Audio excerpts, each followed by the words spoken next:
We'll go ahead and get started. I want to thank y'all for being here, especially under the circumstances, but we have had this webinar on the books for a while because Jayme has been working on her research. This is her doctoral research for a very long time with ABN, and we are so excited to have her present it. My name is Sam Amick, and I'm the Assistant Director of Capacity Building at ABN.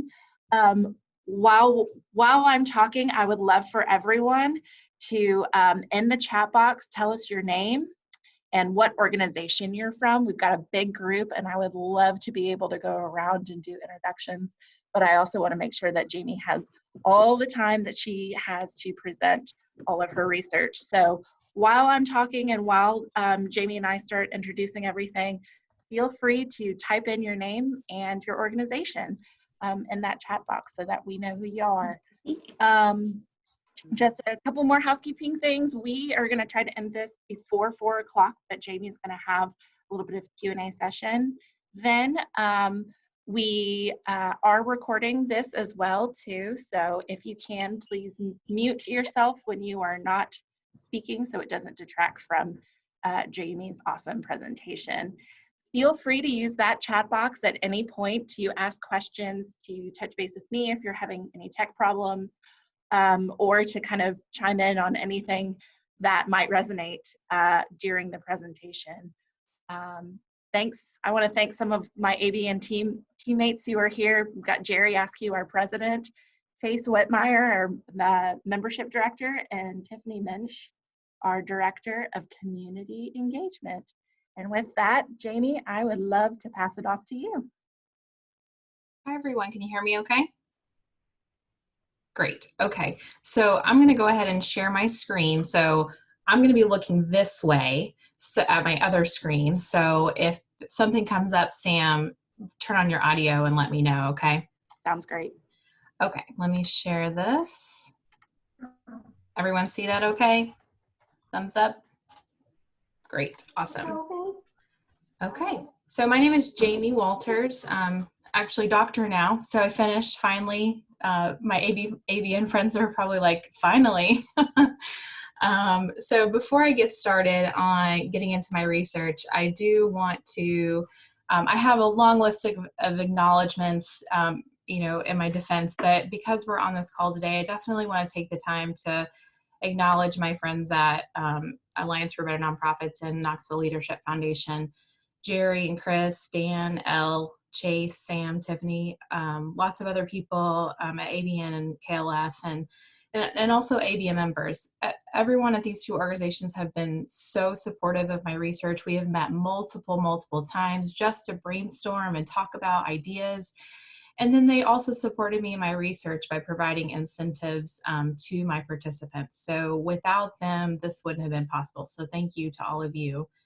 It has meant the world to me. So today I have a lot to cover, and so some of this will go pretty fast. I do want to take a second to say that certainly I'm not going to go really in depth with like methodology and things like that. I'm more than happy to answer questions about that.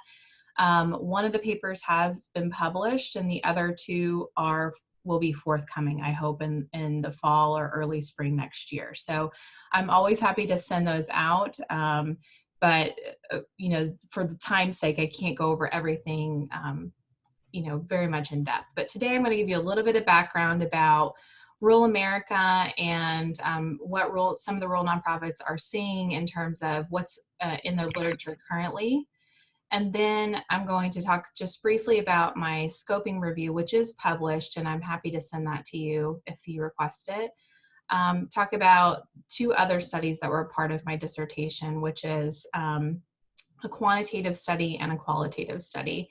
And then time for questions, and I have some discussion questions if we have time, and then wrap up from Sam.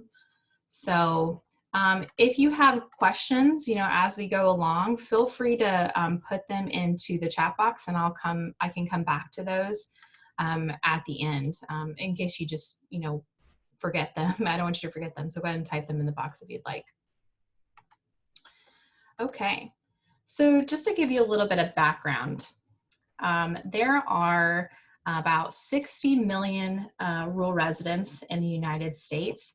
Half of those individuals live in the South region, and I'll show you a map of what constitutes the South in just a little bit. In terms of rural living, there's lots of positive aspects about living in rural areas, as many of you know. People have the ability to develop stronger relationships with their neighbors, with other people in their town. They have the advantage of having green space and taking advantage of nature, lots of natural resources at their disposal, fewer annoyances like traffic, and they really value hard work and resourcefulness. In rural communities, though, there are lots of struggles. So about 17% overall are living in poverty, and 85% of persistently poor counties are rural. So that's a lot, many economic disparities in rural America. Rural poverty has been an issue for a very long time, but the Great Recession really had a negative impact on rural communities, and I think with what's going on now, we're going to see a resurgence of that.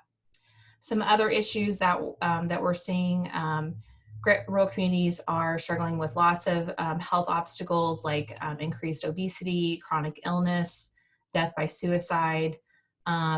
Even so, with these issues, rural residents have less access to health providers, and they're more likely to be uninsured. So as a result, their mortality rate is higher than their urban and suburban peers. Even with all of this, there are very few studies related to rural nonprofits specifically, as we'll talk about, but even rural research as a whole is lacking. Place-based identity is considered less often by academic scholars because some hold the belief that distinctions between rural, urban, and suburban life is unimportant to identity. So, but as I'll talk about more, factors associated with place-based help can create a context that influences people, groups, and communities. And that's really a principle that's synonymous with social work practice, which is what I do. Jayme, I'm sorry. Yes, of course. When on a slide like that, can you be sure to scroll down so that we can see the bottom? Oh, sure. How far did that go down? Just the first two sections. We could only see the first two sections. Okay. I don't think I can do that. Was there any bullet points after rural research lacking? No, that's it. Okay, so that's all we saw. Yeah. So everything that we see is what's on her PowerPoint. Yeah. Okay. And I'll be happy to send the slides as well. And that has some of my notes in it, some of these other things that I'm saying that aren't on the slides. Great, thank you, Jayme. Yeah, I'd be happy to send that out to everybody after this too. Great. Okay, so in terms of rural nonprofits, thinking about all those challenges that I just discussed, they're providing lots of crucial services and interventions. However, there are fewer of them. It's estimated that rural nonprofits cover about 49 square miles, and this is in comparison to a half a square mile of urban nonprofits and 5 square miles of suburban nonprofits. So they're covering considerably more space. These organizations often serve as one-stop shops, and they're doing much more than their intended missions. Because if they don't do it, there's no other organization that exists to do it. So for example, a food pantry might provide food, but they might also provide transportation to doctor's appointments. So despite their valuable contribution, we know very little about rural nonprofits in the United States, and we know even less about their organizational capacity, which is everything an organization uses to accomplish its respective mission. So what we do know about rural nonprofits is some of their financial challenges. So the investment in rural America by public and private funders is pretty dismal. Rural nonprofits receive less than 6% of federal awards and about 7% of donor dollars. Rural donors give at lower rates and give at lower overall amounts. So some of the research suggests that rural nonprofits are surviving at lower rates compared to urban organizations. There's also some geographic challenges. Being geographically isolated leads to travel and transportation issues. So for clients to access services, they must sometimes travel far distances. In lots of rural communities, public transportation is not an option. So they have to use their car, which costs money for a vehicle, gas, and upkeep. For people who are in extreme poverty, accessing services may not be possible, and it causes a lot of hardship. So on the other side of it, providers could travel to the clients and provide services. But again, that costs money to agencies. And considering the funding challenges of nonprofits, this may not be feasible. Some other issues, things like accessing collaboration opportunities, training, capacity building may also be may also not be available to them. And then also, because there are fewer providers, providers are seeing increased caseloads, which equals higher levels of stress and higher levels of burnout, which in turn causes turnover in agencies. And then finally, what we also see are some social challenges for nonprofits. Nonprofits are, serving residents who might identify as part of their conservative backgrounds, may not want to receive assistance from an organization. When they do need help, they're first turning to their family and friends. And so there's sometimes some resistance to providers, not only by the clients, but also by people in the community. So this is a framework of nonprofit. Of course, all of you, many of you are nonprofit people, so this is very familiar to you. But this is a very simple framework that illustrates all the parts of a nonprofit, and it illustrates how all the parts of a nonprofit are connected. So the focus of my research is organizational capacity. And so for a nonprofit to function, it needs organizational capacity. Certainly, capacity is a very complex, multidimensional concept. It's really hard to define precisely because really the needs of every organization is different. And to be successful in those organizations, it's different for every organization. So when we define capacity, it's something like it encompasses like everything an organization would use to achieve its mission. So from desks to chairs to programs to people. So when we have deficits in organizational capacity, that can lead to organizational ineffectiveness and also the inability to obtain and maintain funding. So as I'll talk about shortly, there are lots of different ways that we can operationalize organizational capacity. So I've looked at, I feel like, hundreds of studies that look at organizational capacity and reviewed the literature. And this is ultimately the framework I ended up using for organizational capacity. Anderson et al., this is from 2016, they reviewed literature as well and felt like these were the most common domains associated with organizational capacity. And from my own practice experience, I thought that this was the best framework to use for my research. So getting into the studies I conducted for my dissertation. So the first study I conducted was a scoping review. So I set out to look at all of the peer-reviewed studies, but also studies that had been conducted for perhaps by the government, by agencies that was available, for example, through Google. So I looked at all of the empirical knowledge related to organizational capacity in rural nonprofits in the 21st century in the United States. This study is published, so certainly you can review all of these things yourself more in depth. I'm not going to do this justice here, but looking at all of the studies, I only found 15 published studies that focused on this topic. So that's very, very few. What the topics that were most covered in those articles was resource development, so anything to do with fundraising, volunteers, things like that. communications, programming, leadership, and staffing. And the topics that were least covered were technology, strategic planning, and financial systems. So just some important findings. Most studies conveyed difficulties with resource development and insufficient funding, which impacted nearly every aspect of the organization. Fundraising presented a major challenge for organizations because they were short-staffed and they did not have adequate training. Some studies shared that staff and volunteers were very inventive with a limited amount of available resources. So they were doing things like building networks, they were creating partnerships, collaborating with other organizations to share resources. Organizations in 4 studies were open to changes to meet the needs of the community and utilized creative problem-solving approaches. 3 studies that I discovered minimally discussed that organizations were unable to be attentive to looking at the future and planning very deliberately because they were focused on the immediate needs. So doing things like filling fundraising gaps, keeping the doors open, and providing essential services.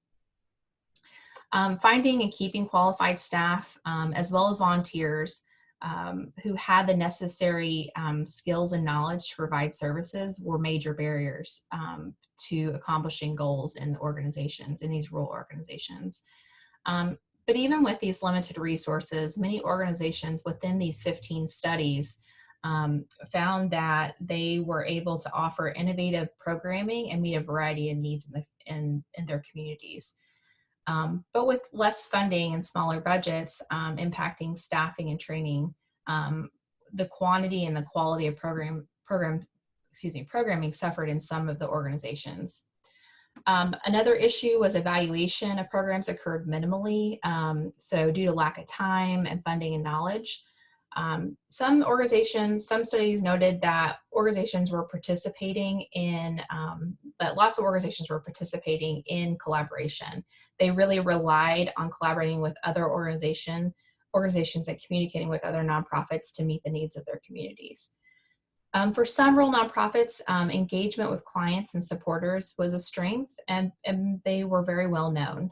But others, smaller ones, smaller organizations really struggled to connect with stakeholders. So the purpose of this study really, of course, was to identify empirical knowledge, but the main outcome of the study was that there were lots of gaps, lots of research gaps in this study, specifically related to things like fundraising and technology, volunteers, strategic planning, compliance, and evaluation. So essentially, there are very few scholars who are focusing on rural nonprofits and their ability to meet their missions. So going into study 2, so this is that scoping review defined what I did in study 2 and study 3. So the study 2, I looked at the characteristics and organizational capacity of rural nonprofits in the rural and persistently poor South. So as I mentioned, few studies examine rural nonprofits. The scoping review that I just talked about suggests that rural nonprofits are experiencing organizational capacity challenges, but there are many gaps in knowledge. So for this study and the next study, I narrowed my geographic focus to the southern region as defined by the Census Bureau, and I'll show you that map in just a second. And I chose this region because about half of rural residents are in the South, and this is where the most economic disparities lie. 71% of all persistently poor counties in the US are rural, and many of those impoverished residents are African Americans and Latinos. So rural residents face the same challenges as we discussed before, but in many cases, the disparities are more pronounced. Nonprofits in the rural South play a really important role in addressing these problems and improving the quality of life. So in this study, my objectives were describing the characteristics and geographic settings of nonprofits in the rural South. I'm establishing a baseline of knowledge of organizational capacity in rural nonprofits in persistently poor counties because no one's done this. And then finally, I identified organizational capacity domains in rural nonprofits. So I'm not going to cover that that information today. It's a lot of, it's an exploratory factor analysis. It's pretty boring, but it's incredibly important. It's just not, I'm not going to cover it today, but I'm happy to send that along when I publish it.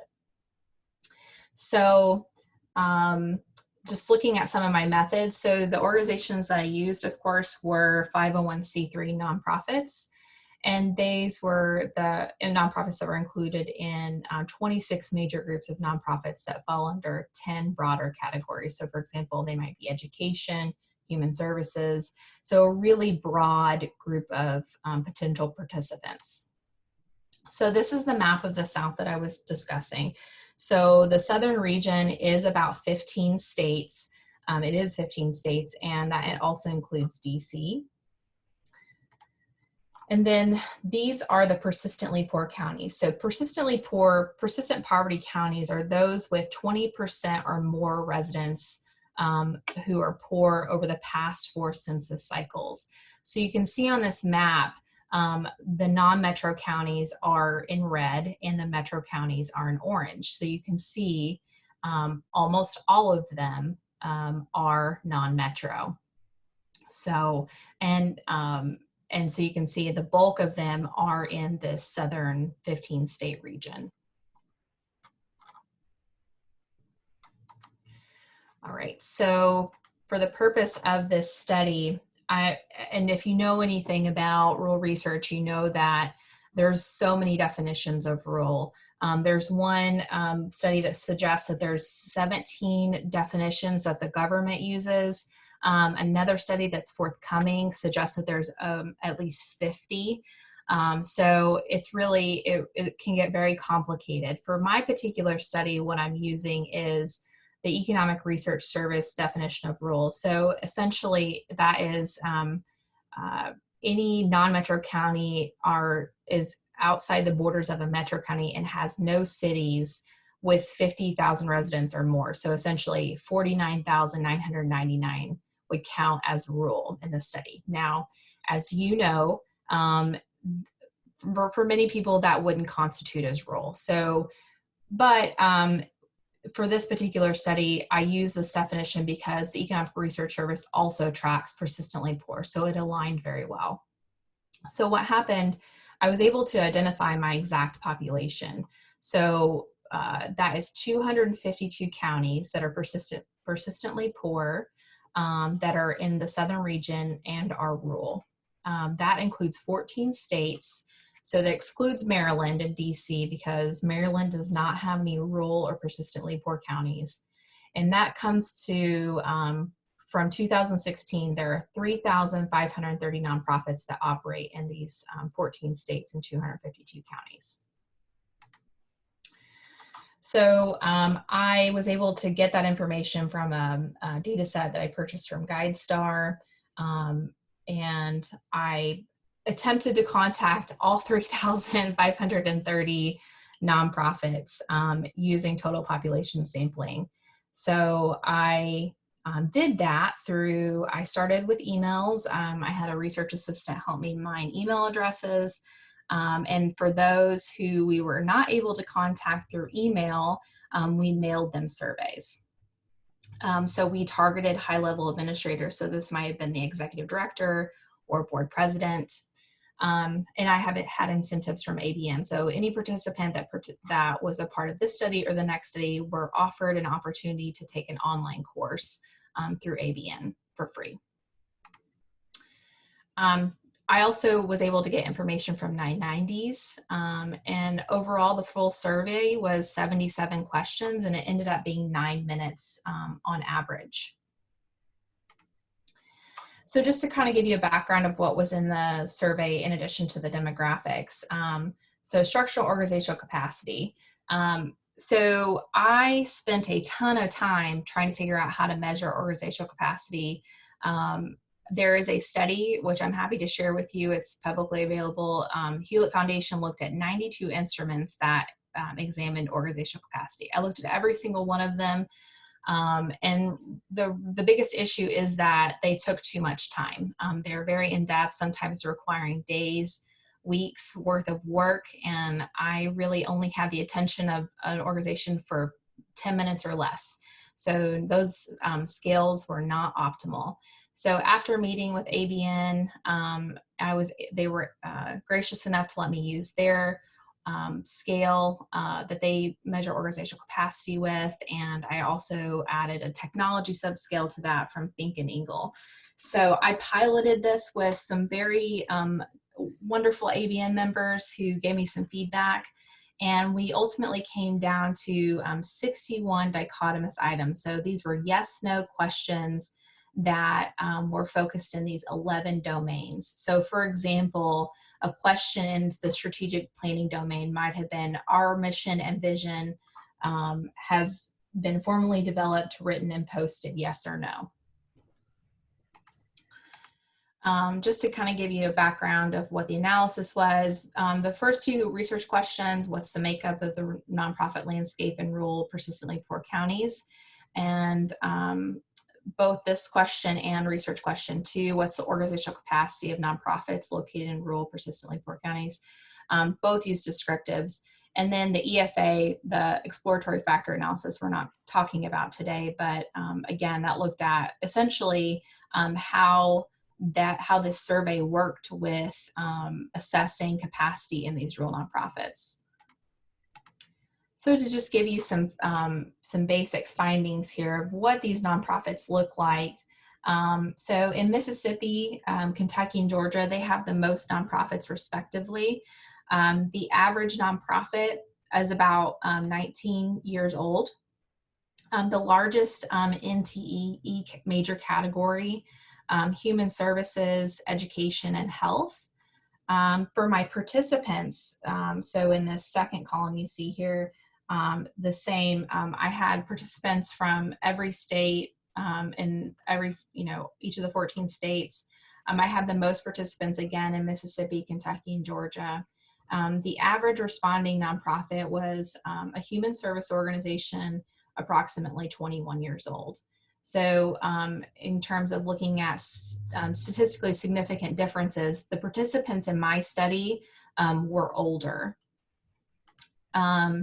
And then looking at organizational expenses, so the average nonprofit, and I'll talk about this a little bit more in just a second, without looking at any outliers, about $2 million budget.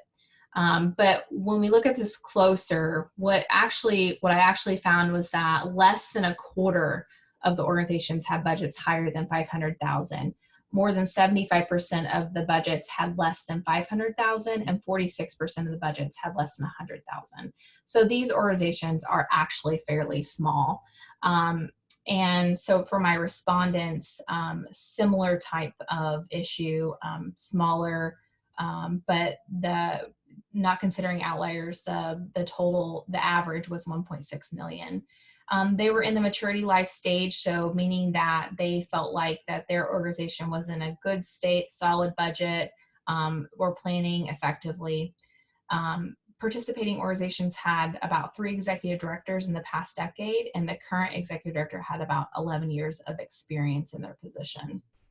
So again, looking at statistical differences, statistically significant differences, the participants in my study compared to the overall population, my participants were older. So they were older and they had larger budgets. So this is sort of hard to see without taking a lot of time to look at it, but it's important because what this shows is that that there are several counties in the South that have 1 to 9 nonprofits. So they have very few nonprofits serving their residents. So these are this is the capacity domains, and so you can see here, if you were to start at the top, all of these domains are very high except volunteers.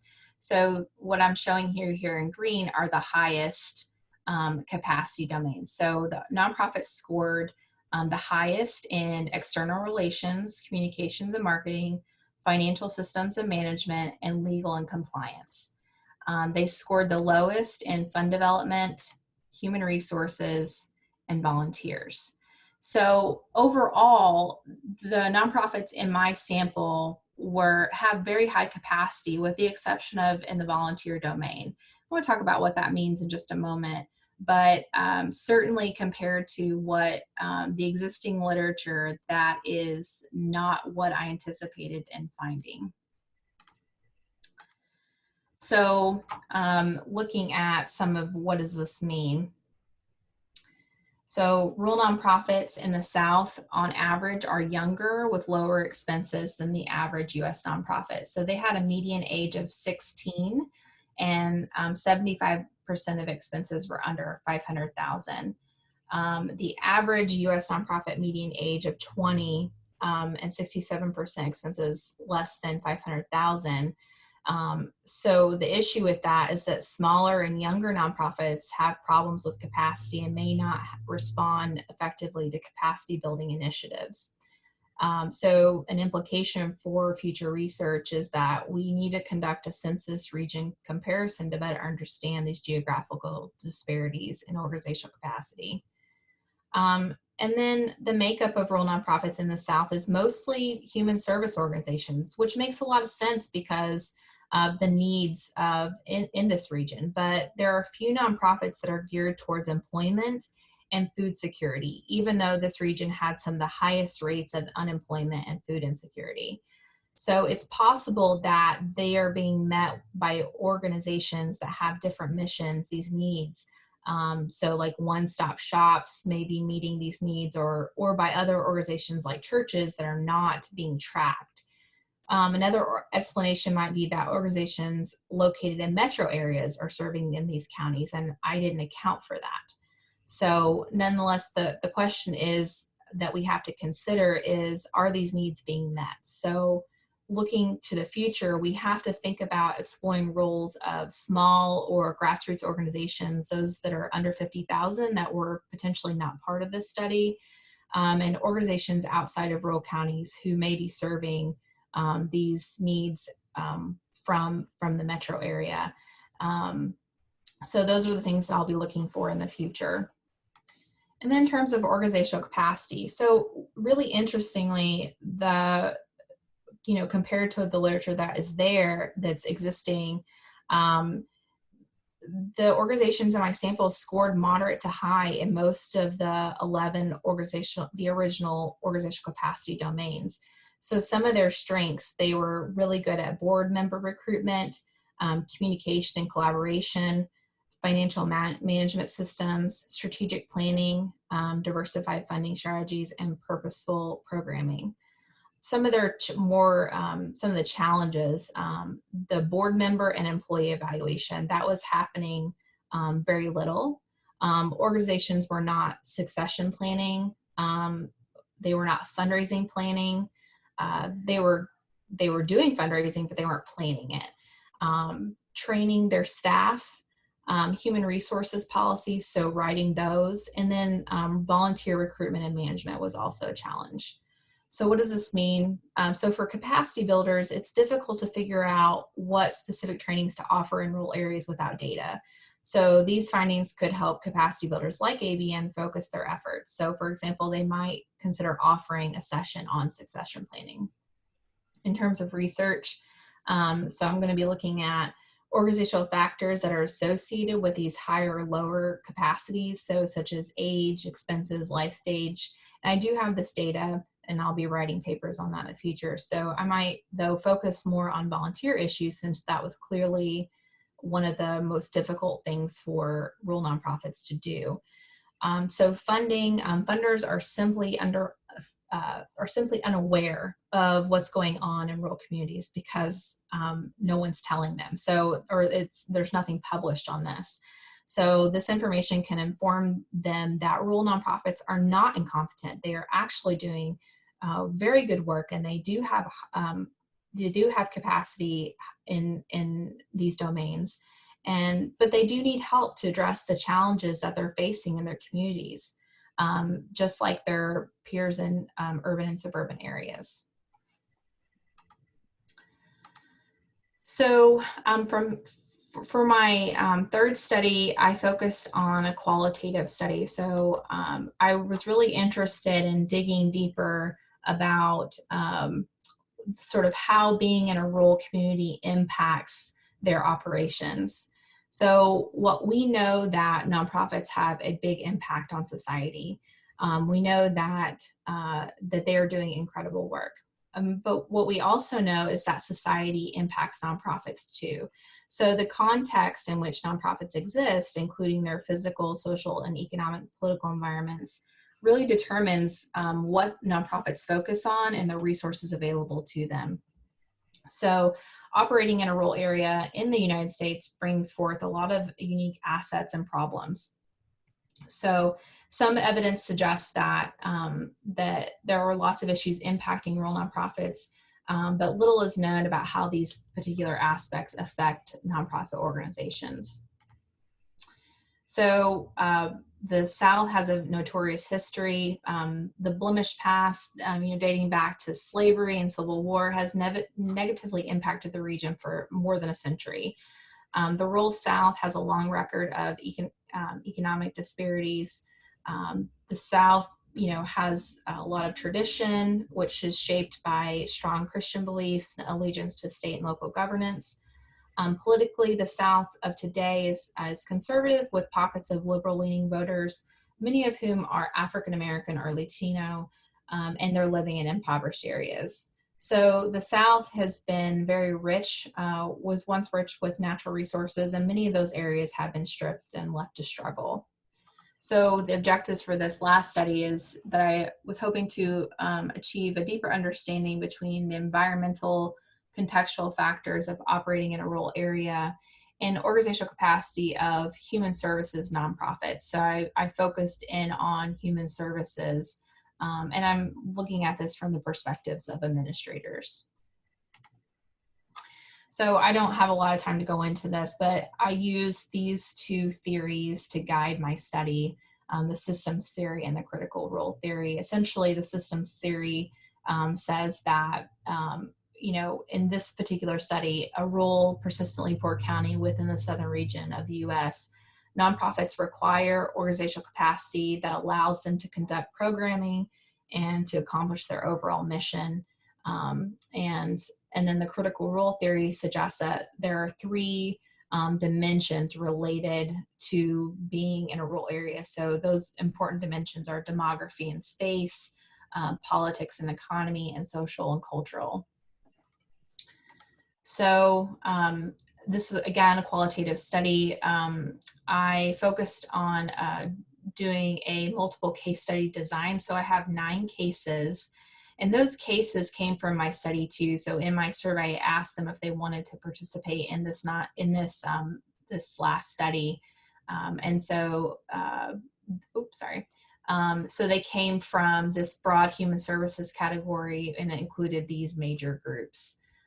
Anywhere from employment down to youth development organizations. There were about 120 nonprofits that indicated their interest, so I had a pretty big pool to draw from. I ended up focusing on Georgia, Kentucky, and Mississippi because that's where the most nonprofits exist, and that's who had the most. There was the most variety in those organizations. I chose 3 nonprofits from each of those states.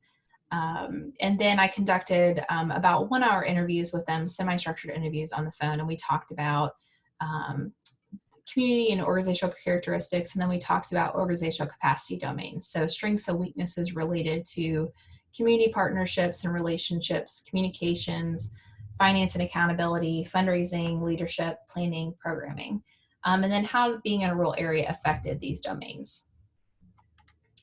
I process this information using thematic analysis, and I use this 4-step process. So to give you some an idea of who I talked to, so this is their case details. So you can see that I did not talk to brand new organizations. So the age of organizations range from about 7 to 67 years old, and their annual expenses were $26,000 to $7.3 million. So I talked to a range of organizations from very small to very large, and they had a mixture of missions, as you can see here: food banks, housing, poverty assistance, so lots of different types.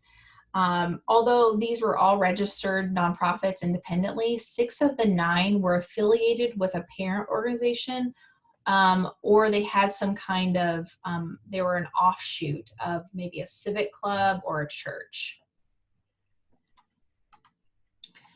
So to give you some highlights of this, some really rich data came out of this qualitative study, as I anticipated. So for example, of course, what I found, or I won't say of course, I actually didn't anticipate this based on previous literature, but after doing study 2, I thought this might be the case. These organizations were really competent, mature organizations. So this is not consistent with perception. So for example, there is a testimony from Representative Clyburn from South Carolina that talks about how rural nonprofits do not have the capacity to have government grants. And so that was striking to me to read that, and then to see this, to see the results of these studies. So they had things like quality finance standards. They were engaging in planning and evaluation. They had multiple methods of fundraising. They were doing very innovative entrepreneurial things that sometimes they didn't even recognize that they were doing it, but they were doing it so well. They were connecting with outside donors, outside donors meaning outside of their community, which is a challenge for a lot of organizations. They were implementing robust programming with a lot of quality connections. So in these italics, these are some quotes from these organizations. Because we're small, the community is very rural, we make these connections. Sometimes our culture and beliefs here, we have to be able to trust people before they're going to welcome them into our home. So these organizations, a few of them talked about how they had these strong connections with residents, and because they had been there for a while, people trusted them, and they were able to develop those connections with them. Another finding, these organizations had really committed nonprofit leaders, and they were very invested in assisting their very vulnerable communities. So some of the rural literature suggests that people in rural areas are not open to change. Well, that's not what I have found in this particular study. I found that the nonprofit leaders in this study were very open to change. They were very open to adapting to the needs of their service community or their service areas. And in spite of lacking resources, they were really developing innovative solutions and collaborations to solve problems. So an example of this, one county that that a nonprofit served was a county that didn't have any grocery stores in their community. And so a program that they have is that they would take trucks to this area every Saturday. They would pick up their residents on a bus, and then these refrigerated trucks would follow this bus into the city, and these people got to shop in the stores. They made a day of it. They went to like a show, and then they shopped for groceries, put them in the refrigerated truck, and then they drove back. So this is something that they were doing because they didn't have access to grocery stores. And so the question that came to my mind was, what could they do if they had more money? Something else that was inconsistent with the literature was that the staff and the volunteers of these organizations had a really long tenure. Most of them also had working boards, which is unusual to find, as many of you know. There were a few organizations that were employing indigenous leadership. So they were having recruitment challenges, of course, trying to get people there that had, high education. That was a struggle for them because they can't pay a lot of money. So what they were doing is they were using people in their community. So the way that they did this was to identify people that were trusted by others in the community. So this quote here, this leadership comes out of local community, particularly the poor Black local community, untrained leaders who have just been phenomenal. The available pool of leaders is greater than meets the eye. The problem is figuring out who they are, because a lot of these folks have never been given the opportunity, the least opportunity to exercise leadership. They may not have even have recognized recognize themselves, the gifts and talents that they possess. So this leader has been using this method for years, and so he has been very successful with it. So some challenges, of course, lack of people, fueling many of the challenges, especially those very small organizations, to try to implement the key processes like planning and needs assessments. They didn't have the people or the time to do succession planning. They had persistent system issues. So racism and classism is, as many of you know, so very real in the South, and it's really impacting their resources and programming. These organizations many times were serving as mediators. So just, you can read some of these quotes here, and we're running short on time, but this last one really hit me. There are impoverished white people here who would not come to our services because of stigma that would keep them from coming to where Black people are being served. Our people will never go to a house that flies a Confederate flag because we've seen people like that who are abusive verbally. If they are intoxicated, who knows what level of anger they would reach for a gun, or you're just tiptoeing around in the South. So just some discussion here. So these organizations, they're, in less populated areas, it's limiting their pool of workers, bringing in outside people, not filling positions. So they are having to use indigenous leadership. Lack of transportation also affects their programming, as we've talked about. Politics and economy, so profound poverty, it's really limiting the quantity and quality of jobs in these communities, and transportation again is a problem. Poverty impacts nonprofits too, so they are having to provide low wages, which is turning into problems with recruitment. They have few local donors, and they're not able to attract investments sometimes. And then rugged individualism, as we've talked about. Sometimes a couple of organizations mentioned that their local officials were not supportive of their missions related to serving the poor. And then I just want to highlight one of these things in this last column is the good old boy system. And so this is one that came up a couple of times in my data. So it is alive and well in the South, and it's dangerous. So it's eroding checks and balances. It's the same people are of power occupying board seats across counties. And so, for example, in one particular organization, a lady talked about how because things aren't checked, a board member was able to embezzle from them. So it's something that we have to be aware of. So some final conclusions here. So in the US, we know that rural areas are often geographically isolated, and so it's creating this context that we have to be aware of. And so this study fills that void. But what this study reveals, and along with the last study, is that these organizations have a lot of strengths. They're competent, they're aware of what's going on in their communities, and they're also aware of their struggles. And they want to address them, but sometimes they don't have the time or resources to do that. So we're going to talk more about implications, I hope, in our discussion. But in short, there's a lot of things that can be gathered from that will inform policy and practice that'll address some of these systematic problems, such as the underinvestment in rural areas and the persistent poverty and racism going on. So I'm going to actually stop share here so I can see your faces and answer some of your questions. Feel free to unmute yourselves and ask Jayme questions. And afterwards, Jayme, there were a couple of questions in the chat box, so I can ask you those too. Sure. Hi, Jayme. This is Jerry. This is outstanding. Thank you for sharing with us. It strikes me that this is incredibly descriptive of what is in the places that you studied.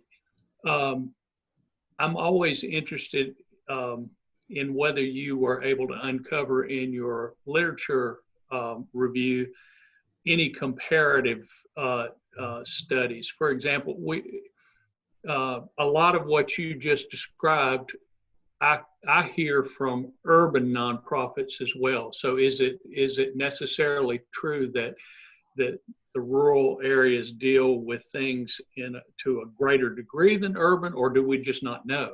We only know what the rural groups do.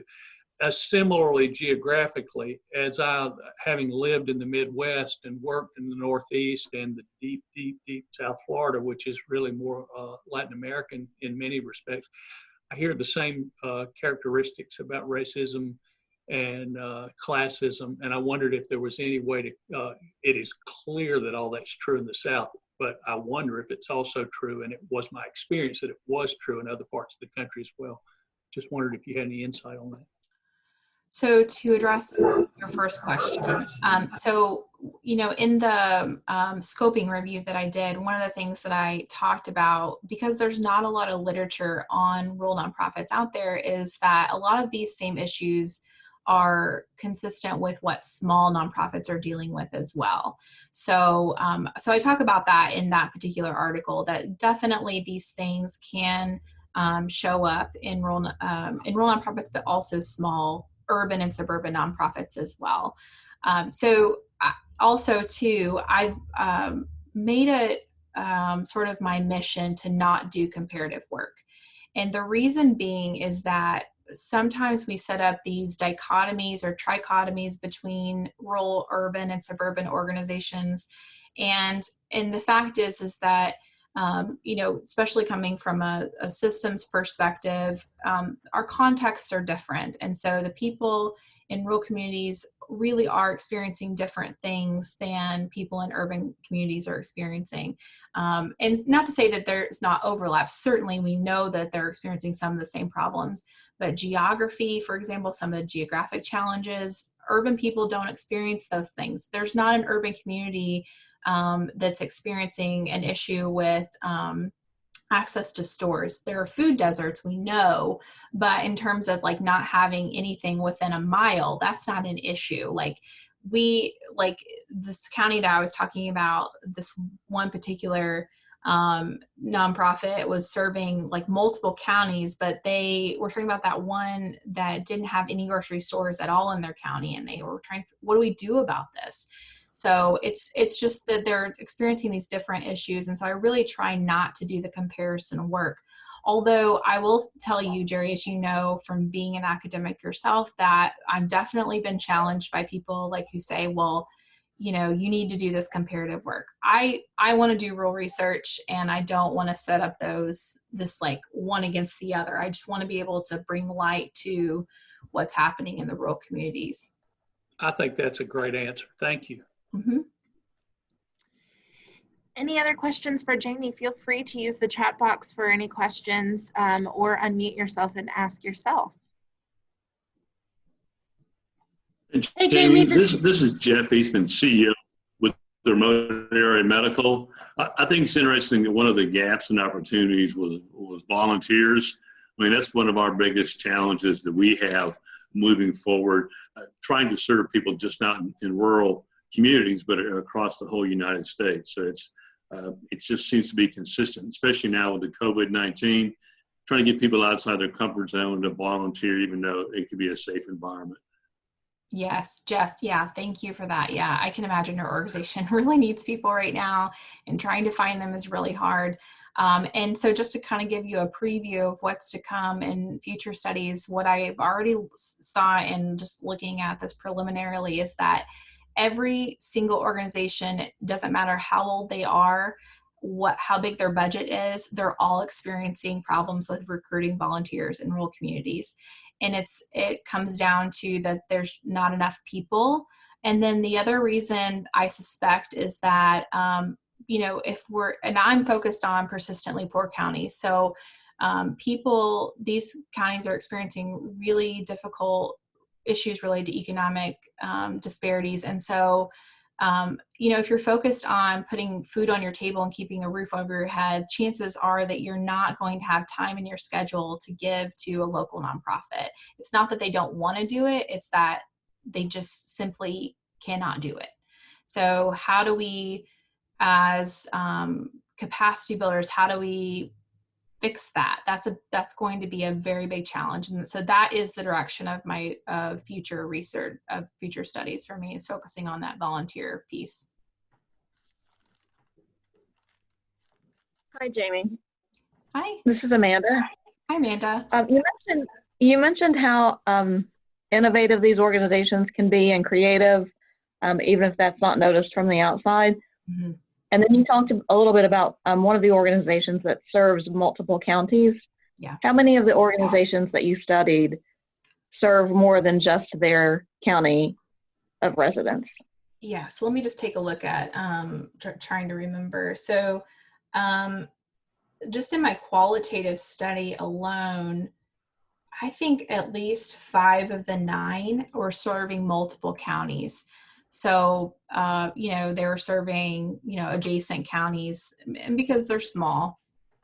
So, but what I don't know, and this is, a limitation of both studies, is that, the metro organizations that are serving rural communities, I was not able to account for those in especially in that second study. I don't have that information. So that is an area that's lacking in literature and lacking in my research too. Okay, thank you. Mm-hmm. Hi, Jayme. This is Pam Burris with Kids on the Rise in Crossville. You mentioned that some of the organizations that you researched were maybe affiliates of other larger, more national nonprofits. Mm-hmm. Something that we see in Crossville, as far as I know, all that I can think of is we have one organization here affiliated with the national organization, but that seems to be something that's kind of lacking. So it's like every rural community is having to kind of recreate the wheel. Like we are a youth mentoring organization, but we do it ourselves, so we're not affiliated with any of the big national organizations, which really could, give a stronger foundation across the board. Have you run into that? Like, are you seeing that in other rural areas, or? So the organizations in my qualitative study, what I found was that, they were either affiliated with like a church, so they were an offshoot of a church. So like, the Baptist church in town started this food bank, and that food bank is now like an independent organization. Or there was one organization that was a part of a civic club and became its own independent organization. So for example, like Kiwanis. So they did talk a little bit about this, and I wrote this in my paper about how being a part of a larger organization does give them a boost in capacity in some respects. So for example, getting volunteers from that parent organization, if they were a part of a church or part of that civic organization, was a nice feeder for them.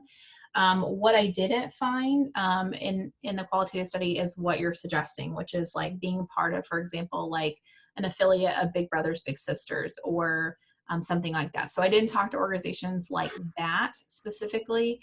But from what I've read, at least in the literature, is that you're right. I think that sometimes those large organizations, those national organizations, may have an issue with putting organizations in a rural community because they may feel that organizations don't have the ability to handle the type of infrastructure they think that an organization needs to operate well in a rural community. So, for example, funding or volunteers, they may not be able to keep up with those national standards, which, in my opinion, and what I'm finding is that may not necessarily be true. Perhaps it's more looking at just being a little more flexible with their standards. Maybe it looks a little different in the community. Right. Thank you. Mm-hmm. We'll keep answering questions, but if you need to jump off, feel free to do so. But any other questions for Jayme?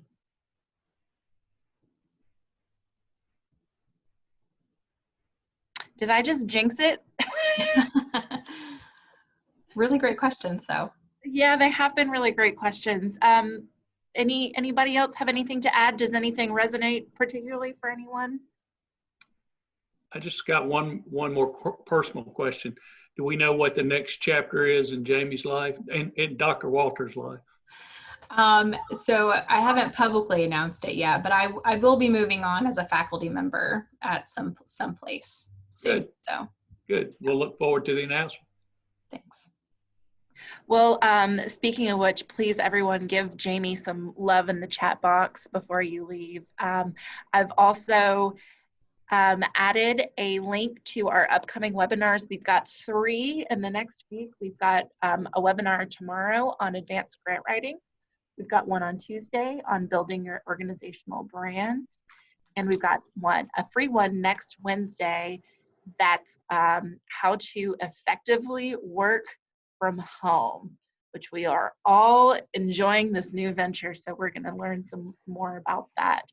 I also have put in a very short 6 survey question. Please fill that out. I'll post it again right now.